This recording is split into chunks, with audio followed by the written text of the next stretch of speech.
¿Cuál es el propósito de 1 Timoteo? ¿Cuál es el propósito de 1 Timoteo? Vamos a ver en versículo 3, capítulo 1, perdón, versículo 3, y también 1 Timoteo 3:15, vemos que el propósito del apóstol para escribir a Timoteo esta carta es para que mandase a algunos que nos enseñen diferentes doctrinas. Y versículo 15 del capítulo 3 dice, para que si tardo sepas cómo debes conducirte en la casa de Dios, que es la iglesia del Dios viviente, columna y baluarte de la verdad.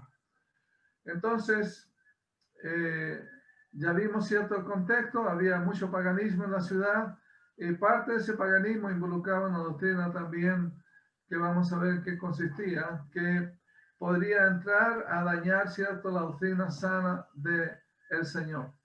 Entonces el apóstol tiene una preocupación por esta iglesia para que no enseñen diferentes doctrinas y además para que él se conduzca en la casa, en este caso la iglesia, que dice la iglesia del Dios viviente y baluarte, columna y baluarte de la verdad. La enseñanza sana, hermano, no se basa en historias ficticias o que no son comprobables históricamente.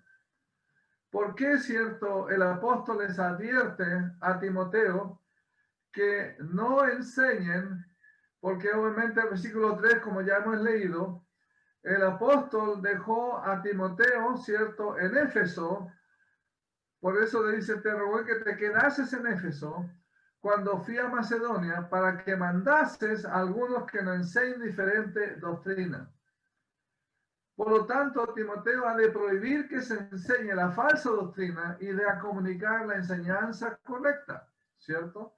Ahora, ¿cuál es esta falsa doctrina? La Biblia llama diferente doctrina, significa distinta a la enseñada por los apóstoles. Hay muchos, cierto, que hoy día que toman la Biblia, pero no enseñan la doctrina de los apóstoles. Luego dicen y prestan atención a ocuparse con escuchar fábulas. ¿Qué es una fábula? ¿Alguien puede decir qué es una fábula?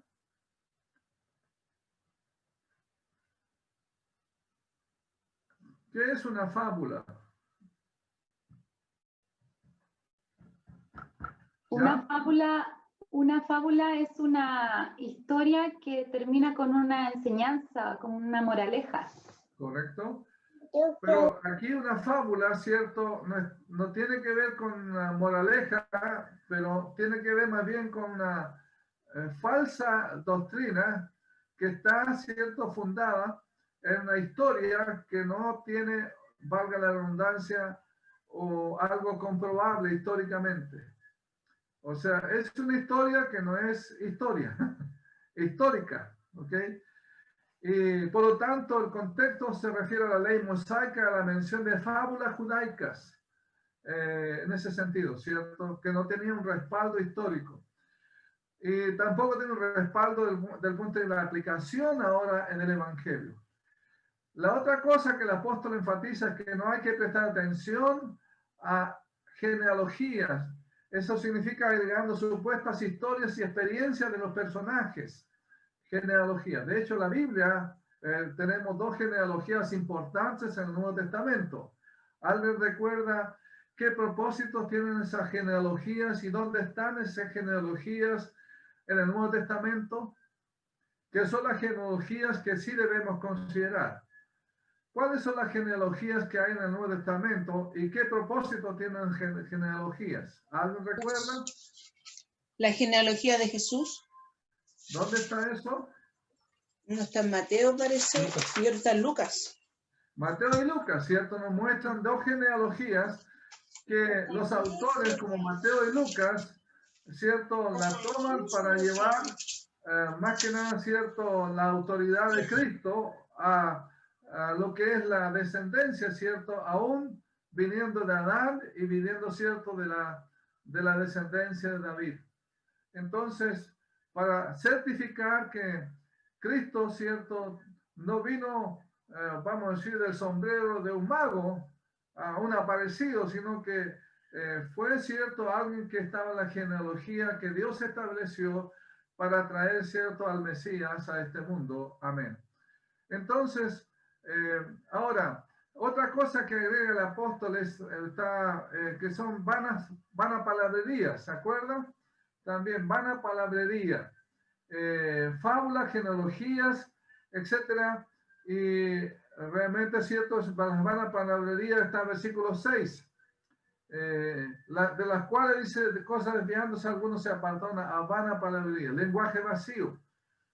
Y también cierto, hay también lo que la Biblia llama doctores de la ley, intelectualidad sin sabiduría espiritual que exalta el orgullo, hace hincapié en una ambición de ser conocidos como expertos de la ley. Ese es un poco el sentido de los doctores, comillas, de la ley. Hay mucha gente que puede conocer la Biblia de pe a pa y son muy cierto, vamos a decir, legalistas, y que en definitiva, cierto, olvidan de la gracia de Dios.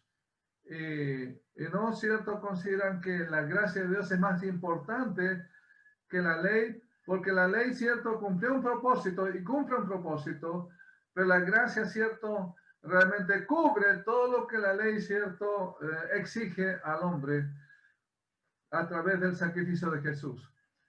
Y sabe que hoy día no es diferente. ¿Usted puede mencionar algunas doctrinas diferentes hoy día? ¿O vana palabrería, genealogías, fábulas que hoy día tenemos presentes que influyen, cierto, en las iglesias? ¿Alguien puede mencionar alguna?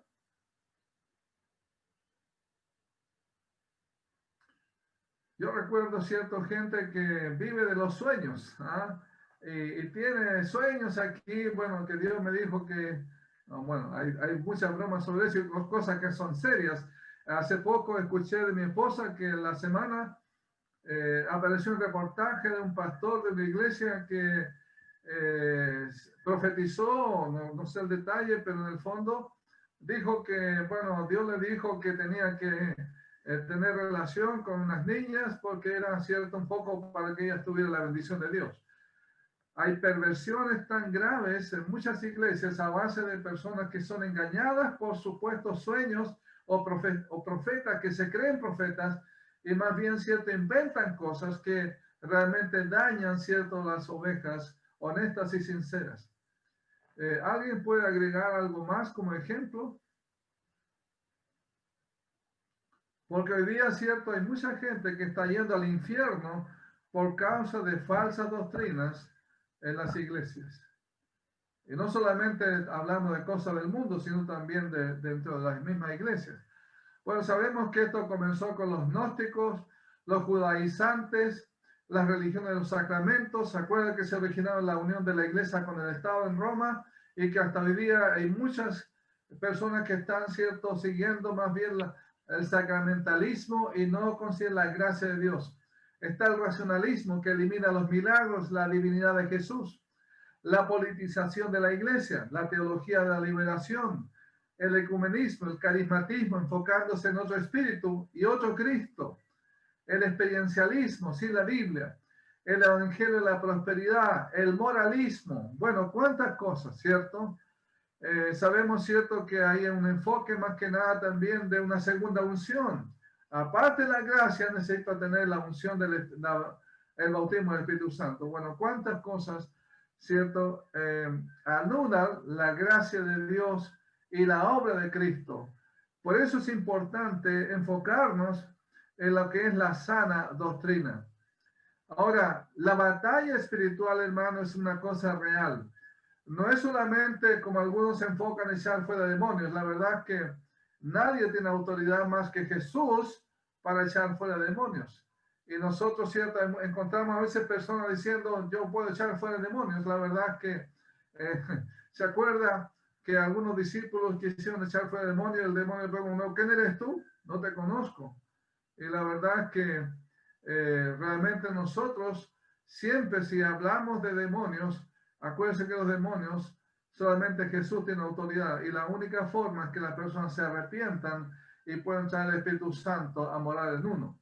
No significa que no podemos orar por las personas, pero la primera cosa por la cual orar es para que realmente Dios entre al corazón de las personas y quite cierto el enemigo, y para eso las personas deben arrepentirse y confiar en Jesús como su Salvador.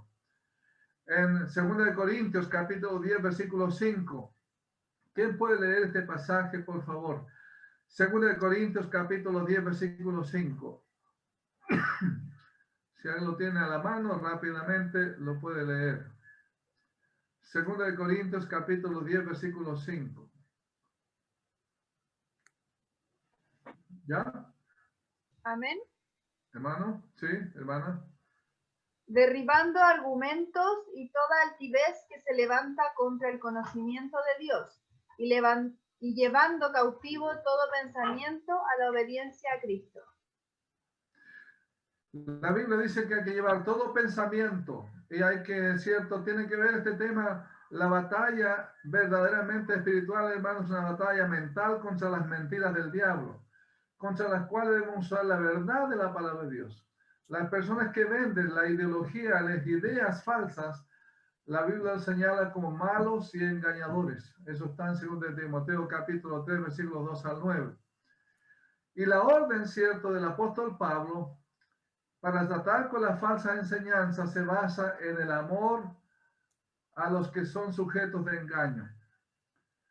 Yo sé que a veces nosotros colocamos una barrera como que nos apartamos de alguien, cierto, que puede estar en camino errado, y obviamente Dios nos manda hacerlo si alguien quiere enseñarnos eso, pero Dios nos manda, cierto, a tener amor por las personas que están engañadas. ¿Por qué? Dice, el propósito de este mandamiento es el amor nacido de corazón limpio y de buena conciencia y de fe no fingida.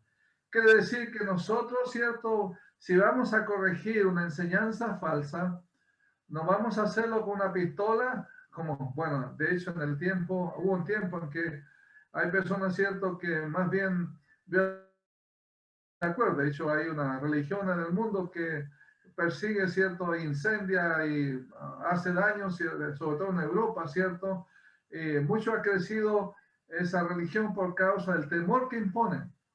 No, la Biblia enseña que los cristianos, hermanos, no tratamos con la violencia, sino tratamos con el amor a aquellos que no están bajo la verdad. El propósito de este mandamiento es el amor nacido de corazón limpio y de buena conciencia y de fe no fingida. La meta de predicar la verdad y advertir contra el error se llama de llamar a los seres humanos a la salvación verdadera en Cristo, lo cual va a producir amor a Dios, amor cierto al Señor y amor a aquellos que están en el engaño. ¿Ok? Ahora, ¿por qué la ley? Porque la Biblia dice, es una cosa que a mí me costó entrar, cierto, para poder definir cuál es el uso legítimo de la ley. Porque obviamente, cierto, la ley tiene un valor. Y cuando hablamos de la ley, cierto, estamos hablando de la ley del Antiguo Testamento, particularmente los 10 mandamientos. Porque hay mucha gente que dice que si tú no guardas los 10 mandamientos, bueno, no puedes ser salvo. Si no guardas el sábado, no puedes ser salvo. Si no comes pescado y comes y comes cerdo, vas a ir al infierno. ¿Ya? Pero la Biblia dice, versículo número 8, sabemos que la ley es buena si uno la usa legítimamente. Sabemos que la ley es buena si uno la usa legítimamente. Entonces la pregunta, ¿por qué la ley de Dios es buena o en qué sentido es su uso legítimo? ¿En qué sentido podemos usar la ley de una manera legítima? Pregunta para ustedes. Porque dice, conociendo esto que la ley no fue dada para el justo, ni para sino para los transgresores, sigue todo un tema que vamos a ver más adelante. La ley no fue dada para el justo. ¿Cómo, cierto, podemos entender que da el sentido correcto y legítimo a la ley hoy día? Pastor, ¿Sí? básicamente, si bien es cierto, la ley de Dios es como el modelo de lo que Dios desea que la gente pueda hacer en cuanto a su carácter. El propósito, como lo explicita la Escritura, es como un tutor. Básicamente es algo que nos va indicando a dónde debemos llegar, pero en ese sentido, nos muestra que somos incapaces de lograrlo. Entonces, básicamente nos muestra nuestra pecaminosidad, nos muestra que no somos capaces de lograrlo, y ahí es cuando le encontramos sentido a que Cristo efectivamente se transforma en nuestro Salvador y nos cubre del pecado que hemos cometido, que si nos comparamos con esta ley, que básicamente eso es lo que pretende hacer, es demostrarnos nuestra incapacidad moral. Amén.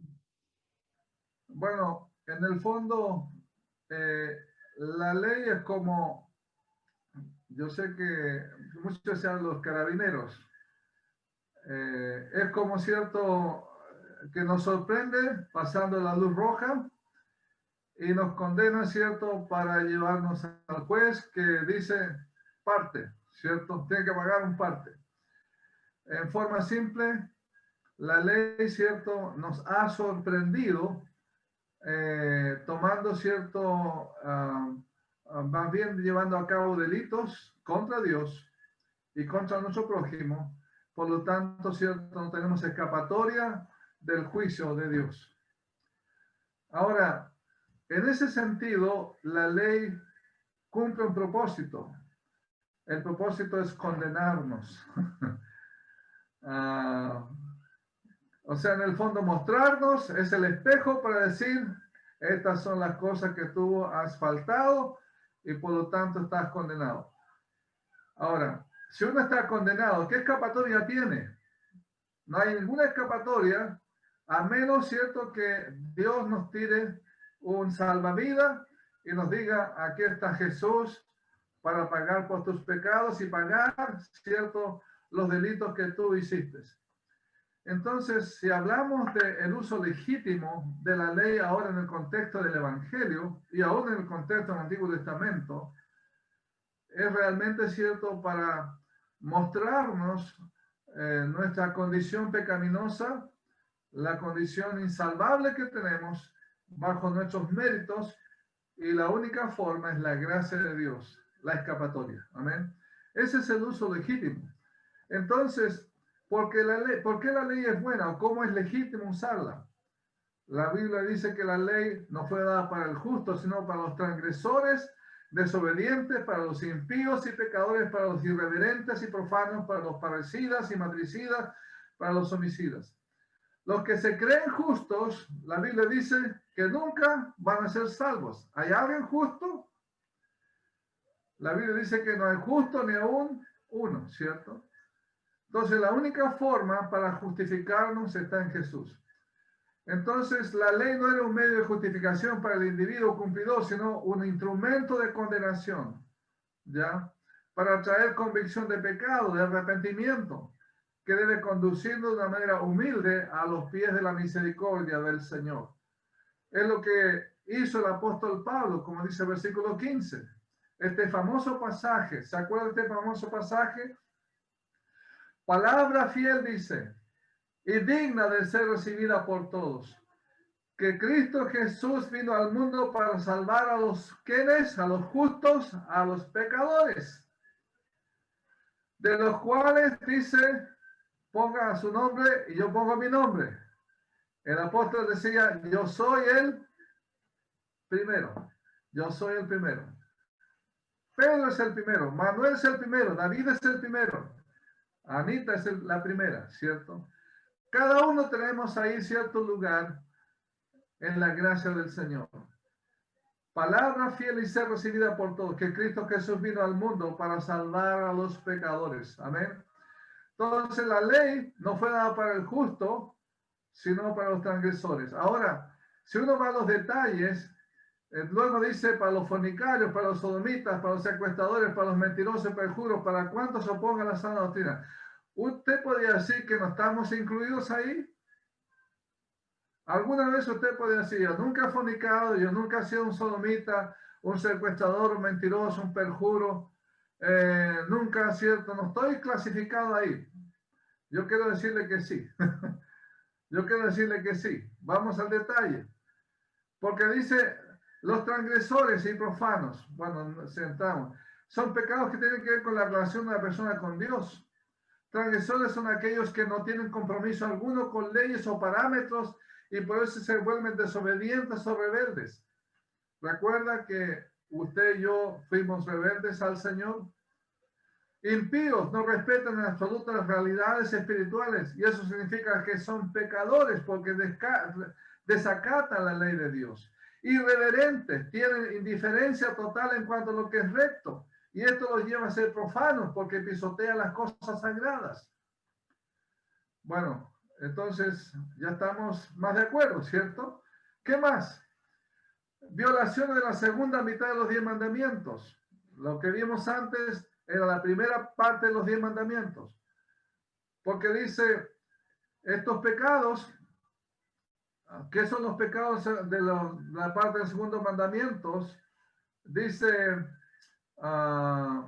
dice la Biblia, aparte de los irreverentes y profanos, versículo 9, parricidas, matricidas, homicidas, fornicarios, sodomitas, secuestradores, mentirosos, perjuros y cuantos se opongan a la sana doctrina. Estos pecados son indudablemente específicos que caracterizan a los falsos maestros porque son conductas propias de los que practican la doctrina falsa. Parricidas y matricidas violan el 5º mandamiento. Un parricida y un matricida, alguien que mata a un papá o mata a una mamá. Pero ¿se acuerda que la Biblia habla de no solamente matar físicamente a alguien, sino que el enojo el enojo pecaminoso es lo mismo que matar a una persona? Oíste que fue dicho, no matarás, ¿se acuerda? Pero Jesús dijo, yo digo que cualquiera que se enoje con sus hermanos, culpable de qué, de juicio, y luego, cierto, al final termina en la cárcel. Entonces, recuerda que usted alguna vez se enojó con su papá o su mamá, quizá no quería ni verlo o verla. ¿Hemos violado el 5º mandamiento? De acuerdo. ¿Ok? Luego están los homicidas, violan el 6º mandamiento. También, cierto, entramos ahí. El homicida no solamente alguien que mata físicamente. Fornicarios, sodomitas, los que practican la homosexualidad, violan el 7º mandamiento, que prohíbe la actividad sexual fuera del matrimonio. El robo de niños era común en el tiempo de Pablo. El apóstol menciona a los secuestradores en conexión con el 8º mandamiento que prohíbe el robo. Por último, los mentirosos y perjuros son violadores del 9º mandamiento. Bueno, ¿para qué seguimos? Entonces, hermanos, nosotros realmente no estábamos exentos de lo que era cierto la ley. Pero gracias a Dios, realmente Dios nos dio la gracia, ¿cierto? ¿Por qué la ley de Dios es buena? ¿En qué sentido es su uso legítimo entonces? Ya lo hemos explicado, porque refleja la voluntad de Dios y sus parámetros justos para nosotros. Y el propósito es mostrar a nosotros nuestro pecado y la necesidad de un Salvador. Y nos obliga, obviamente apelando al amor de Dios, a reconocer que somos culpables de desobedecer los mandatos de Dios, por lo que condena a toda persona y sentencia a todos los seres humanos al juicio de Dios y al castigo de Dios y al infierno. Entonces, si esta mañana hay alguien que ha pensado que nunca ha transgredido la ley de Dios, ya tiene que ser honesto para con el Señor a través del Espíritu Santo y reconocer la necesidad de arrepentimiento si nunca se ha arrepentido, si nunca se ha reconciliado con el Señor. Y en esta hora necesita pedirle perdón al Señor y realmente volver a la comunión con Él, si algún día la recibió o si nunca lo ha hecho. Poder decirle al Señor, quiero que entres a mi corazón, quiero que tú perdones mis pecados, he transgredido, he vivido lejos de ti, haciendo mi voluntad, la voluntad de la carne, y quiero ahora reconciliarme y acogerme a la gracia de Dios. La gracia que yo no merezco, que usted tampoco, pero que por el amor de Dios ha sido cierto vertido a través de Jesús para pagar en la cruz por tus pecados. La sana doctrina, porque el Señor habla de la sana doctrina aquí, porque dice, realmente es cierto, luego vamos a ver, ¿cierto?, esta expresión, ¿cierto? La Biblia nos habla que la sana doctrina parte de una enseñanza básica sobre el problema del hombre y Dios. en el sentido que el propósito de la ley es mostrar el pecado de los hombres y guiarlos a la misericordia de Dios por medio de la entrega de su Hijo. Y este es el glorioso evangelio. El glorioso evangelio. Como ya hemos leído versículo 11. Según el glorioso evangelio del Dios bendito que a mí me ha sido encomendado. El glorioso evangelio, hermano, consiste en que a pesar de toda nuestra condición pecaminosa, la condena y la justicia de Dios, Dios es justo. El glorioso evangelio muestra que Dios no nos deja condenados, sino que nos libra de la condenación. Nos libra de su propia justicia, pero Él no anula su justicia, sino que envía a su Hijo para Él tomar tu lugar y mi lugar para pagar por mi pecado. Y qué grandioso es el evangelio del Señor. Amén. Entonces, por eso que ahora el apóstol Pablo, versículos 12 al 17, él cuenta su propia experiencia.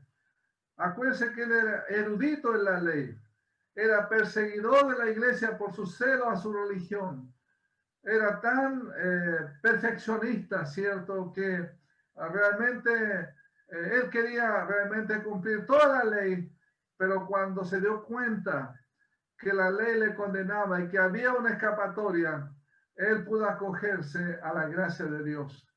Por eso dice el versículo 12, doy gracias al que me fortaleció, a Cristo Jesús, nuestro Señor, que me tuvo por fiel, poniéndome en el ministerio. Habiendo yo sido antes, dice la Biblia, blasfemo. Eso significa que él reconoce que no cumplía también los 10 mandamientos. Perseguidor, injuriador. Blasfemo, ¿por qué? Porque no reconocía a Jesús. Perseguía a los cristianos, al verdadero Dios. ¿Se acuerdan del pecado de blasfemia? El pecado imperdonable. Gracias a Dios, que Dios le dé la gracia para que realmente él pudiera salir de ese pecado imperdonable, de no valorar lo que Dios es a través de Jesucristo. El pecado imperdonable es el no creer en Jesús. Y él obviamente un blasfemo, un injuriador, más fue recibido a misericordia porque lo hice por ignorancia, en incredulidad. La ignorancia no es una excusa, pero la incredulidad lleva a la ignorancia. Hay mucha gente que es ignorante del evangelio porque es incrédula a Jesucristo. Ahora él reconoce, pero la gracia, la palabra gracia, la gracia es algo de que no merecemos. El amor de Dios y la misericordia es algo que no merecemos. Dios lo da solamente por misericordia a nosotros. Y la gracia es algo que es el favor de Dios para perdonarnos a través de Jesucristo. La gracia de nuestro Señor Jesucristo fue más abundante con la fe y el amor que es en Cristo Jesús.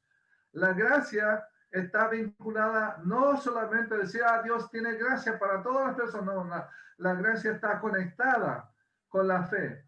La gracia y la fe tienen que unirse unas con otras, y el amor al Señor.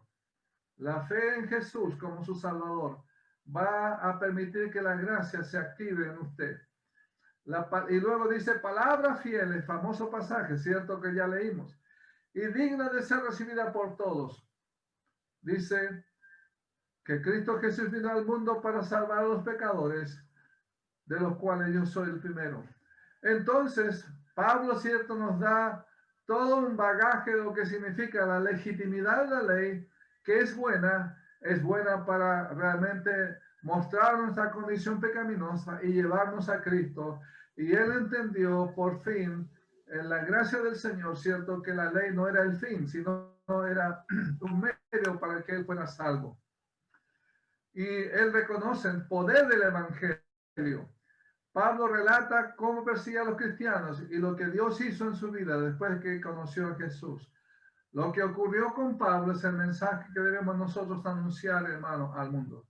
Jesús vino a salvar a pecadores como nosotros y necesitamos ser salvados a través de la obra de Jesús. Y esta mañana hay alguien que no conoce a Jesús, le invito a que abra su corazón.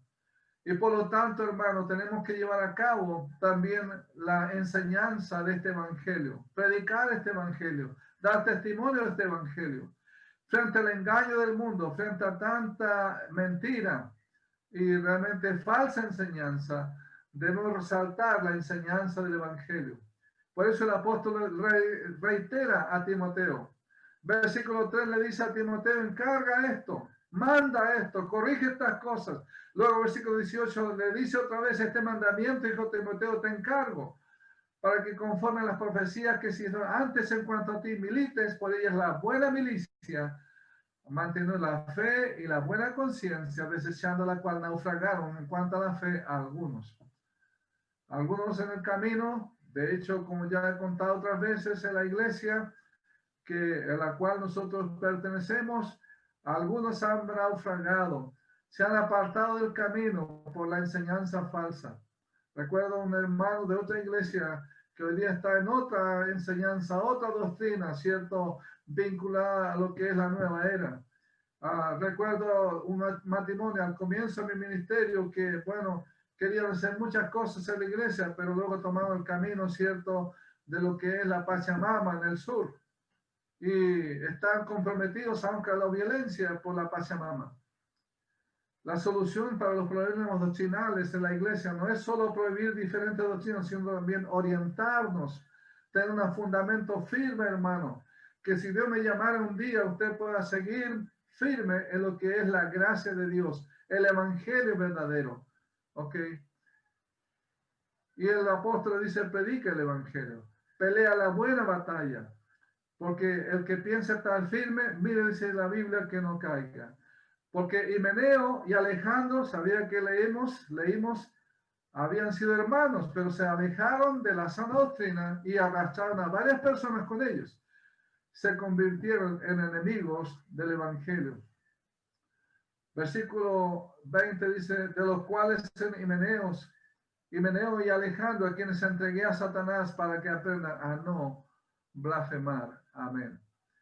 Entonces, hermano, la blasfemia aquí significa que ellos echaron para atrás, desconocieron la obra de Cristo y tomaron el camino, ¿cierto?, de las obras para su salvación. Ok, muchas otras cosas.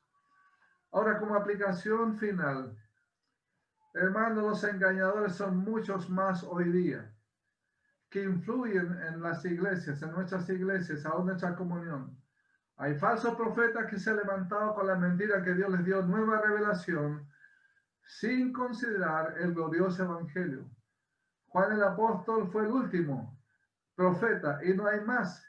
Pero se ha levantado como José Smith, profetas, fundador de los Testigos de Jehová, Elena White, junto al iniciador de los adventistas, Russell, los profetas de las iglesias que explotan la avaricia del mundo religioso, Benny Hinn, su poder no vino de Dios, sino sacó de los pies de la tumba de una mujer que era a su vez profetisa.